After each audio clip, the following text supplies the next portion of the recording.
in order for me to get where I'm at now, I need to go back a little bit. So I'm going to go back to March 14th. March 14th is when she was in a facility in our city and she was reported missing at that point. So we had this long search for about a month and a half.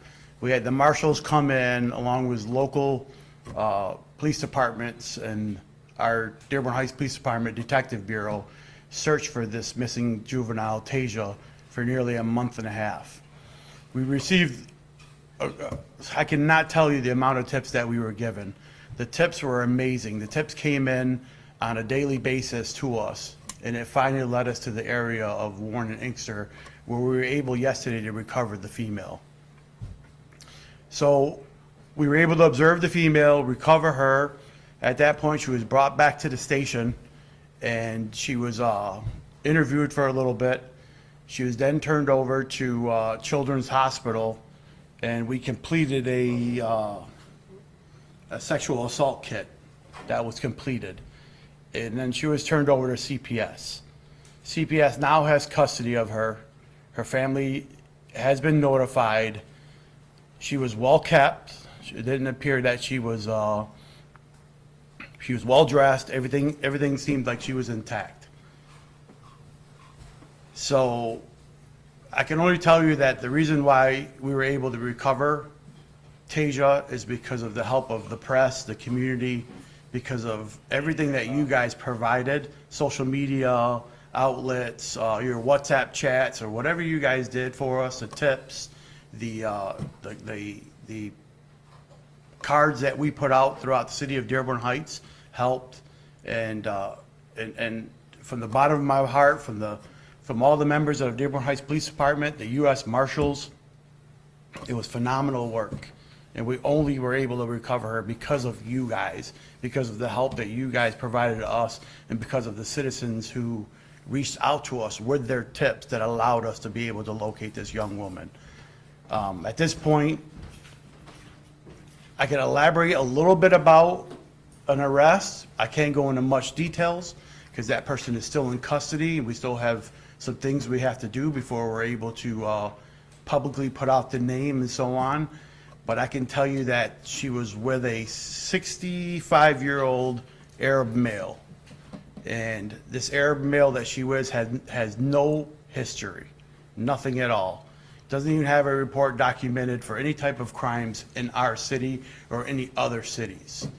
The disturbing thing about this individual is when we first received tips that she could have possibly been in this area. We received a tip that said they saw her last in this area near a car wash.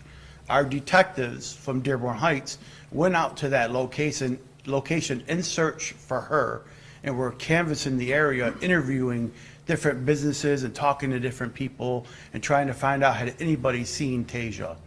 He is one of the individuals that we did speak to at the time who denied seeing her. He denied seeing her, and he is one of the individuals that we spoke to that would not give us information on her whereabouts. I can tell you that she was with this individual since March 17th. And that's all I can tell you guys about him. Until we're able to get charges on him and until he's arraigned, I really can't tell you much more about him. So I open it up for Q&A, and I'll try to answer the questions as best as I can. Chief, you mentioned that there was some testing done on her. Yes. Can you? It's a sexual assault kit that was completed on her yesterday. We have not received the results yet. You used the term well kept. Has she indicated to you that there was any abusive activity beyond the kit and the results pending? Or how, if you can elaborate, she came in contact with this man and decided to stay with him, or was it against her will? Any context? From what we believe, she came in contact with this man as she was out roaming the streets. And I believe that this man provided a home and some financial means for her to stay within his premises. Is there, oh, go ahead. I was going to ask, were you classified as abusive, meaning he opened his door to her? Was she in any way forced to stay there, coerced to stay there? Any idea? I don't believe she was forced to stay there. I believe this was a child in need that had nowhere to go, that was lost. She didn't have a telephone. She didn't have a cell phone.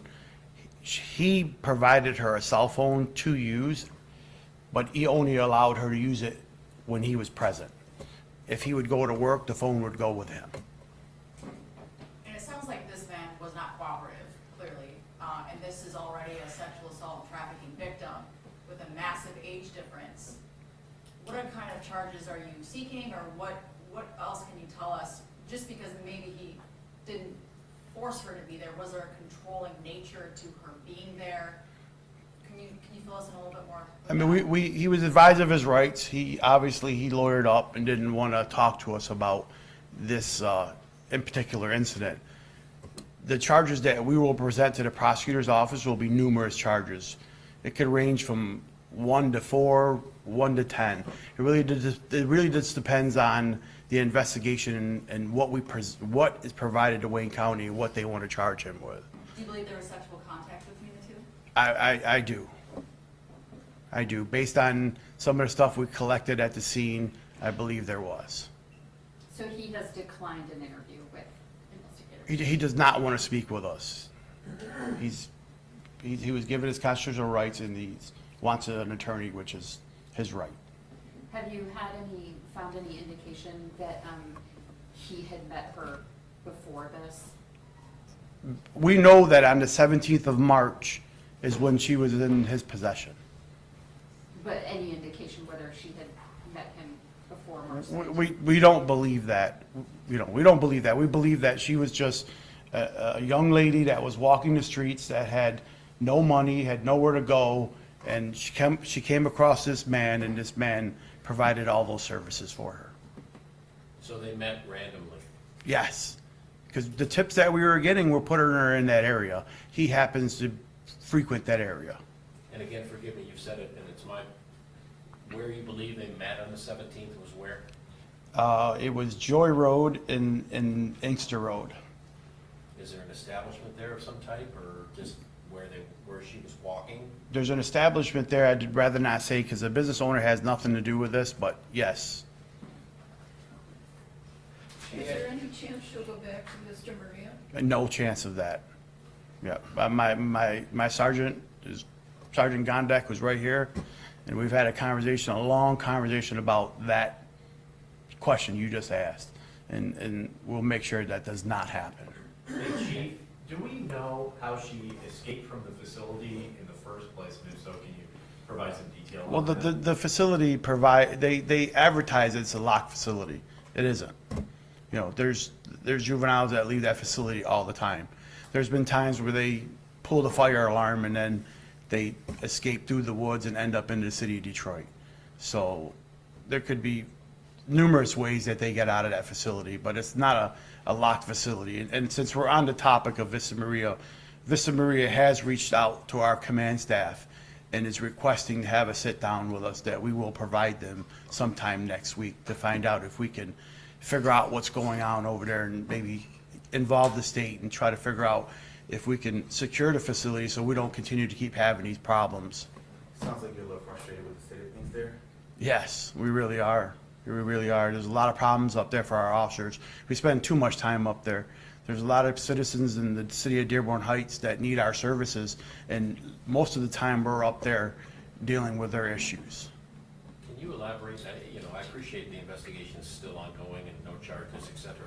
But when you just referenced Vista Maria right there and said, no way, are we gonna let her go back there? Can you elaborate why? Was she abused there perhaps? Is it just because it's not controlled as you think it should be, or can you give us some context? I mean, it's definitely not controlled like it should be. We do have some ongoing investigations there, and she's a part of one of them, but there's several other juveniles that we have investigations that are going there that involve staff members, involved other juvenile females that are at that location. So that's the reason why we don't want her there. Plus, we don't want her there because she knows how to get away. Well, was there a reason she left? Meaning, was she trying to leave and get away from someone? Without me getting too much into it, there's a possibility, yes. Chief, where are you at with the individual that you're investigating, that's not cooperating? Where are you at with that investigation? He's in custody. He's in custody. He's here in our station. We have, like I said, we've conducted an interview with him, or tried to. He does not want to speak with us unless his lawyer is present. At this point, we document what we have. We try to gather as much evidence as we can, and then we submit our warrant package to the Wayne County prosecutors. And at the end of the day, it's the Wayne County prosecutors that reviews it and comes back with the charges.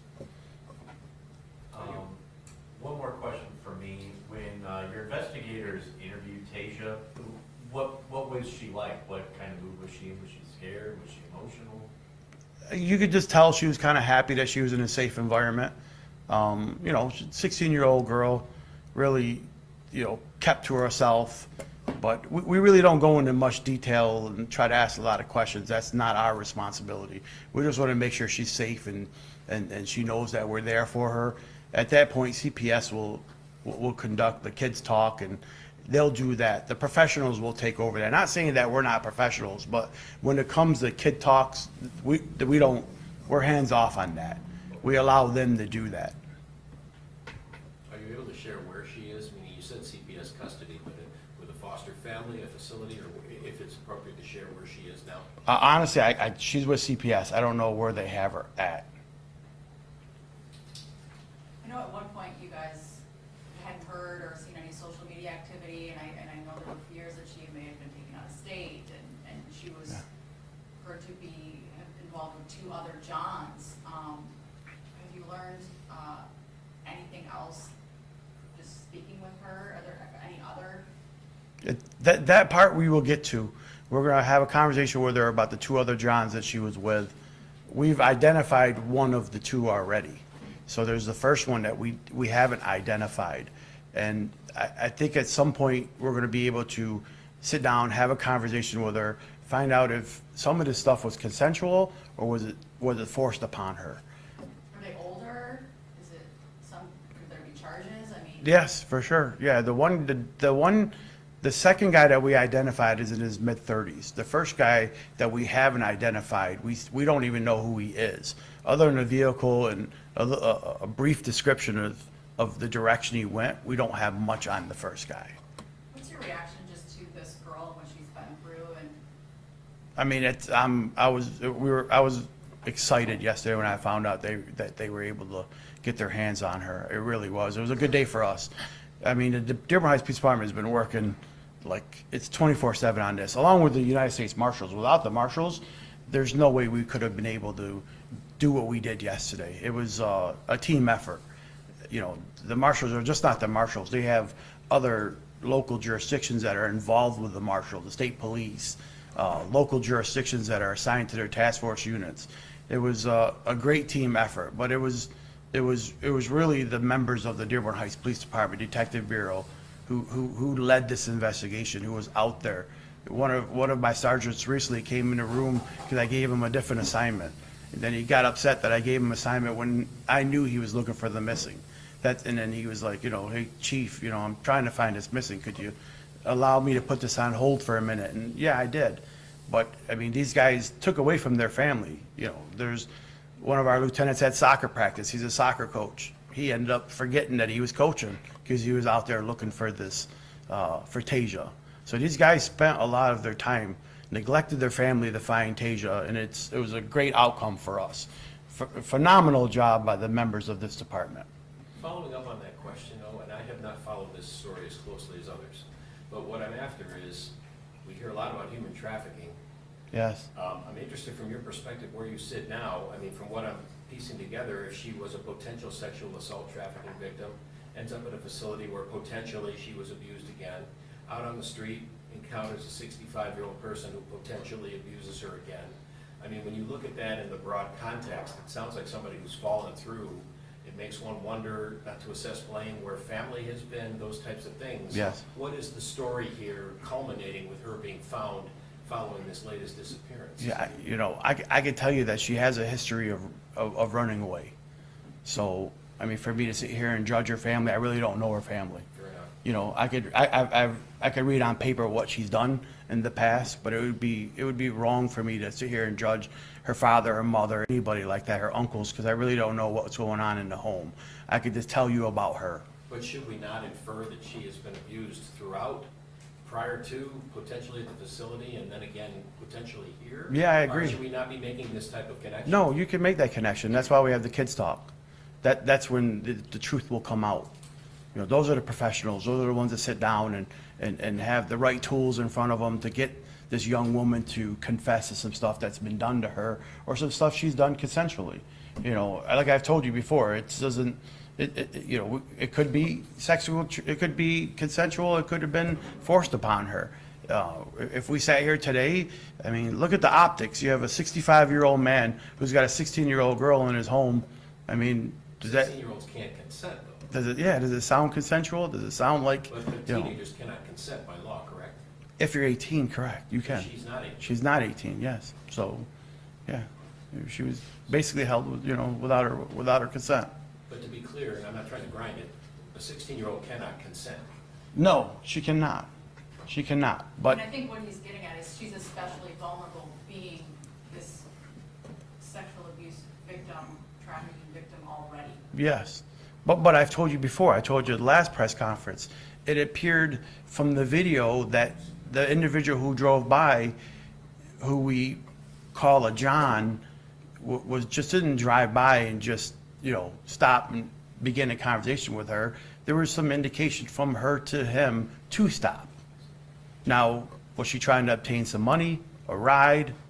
Did she think it was her uncle? Did she think it was someone she knew? We don't know. But it wasn't like he drove by and he stopped, rolled down his window and said, hey, get in the car. There was some signs from her like, hey, I'm available for a conversation. Can you clarify when you found her, was there any option whether she had a choice to go with police or stay with this man, or by law are you required to take her out of that situation? No, by law, we're required to take her out of that situation. Did she have a choice to leave? I can tell you, based on the stuff that I've read the last couple of days, that I believe that she could have left, but I believe she was scared, and she didn't leave. One of the things that we did find at the home was a wish list that was written out by her, and some of the stuff that was written by her was that she wanted to move out of state, she wanted to buy a car, she wanted to get a job, and there was a person that was involved that might have been her boyfriend that she might have wanted to meet up with again. So she had a wish list. She was writing things down. It wasn't like she was tied up in the basement and anything like that. She was free to roam the house. You know, there's times where they went out in public, got in the car together, drove to Myers, drove to a restaurant to eat. So she's, you know, it's hard because you sit here and wonder, like, we've been looking for you for almost 3 weeks. You know, you had a phone, you never reached out. What was promised to you? What were, you know, what was she scared of? You know, why wouldn't she reach out to us? And that's the stuff that we will find out.